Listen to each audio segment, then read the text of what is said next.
Well, good morning. As you can see, it is really foggy out here and cold.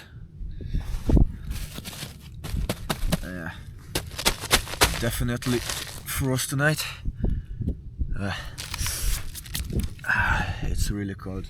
But I prepared yesterday my warm tea, so this is what I will begin my day with.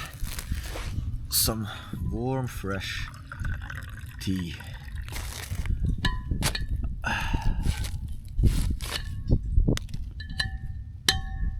Okay.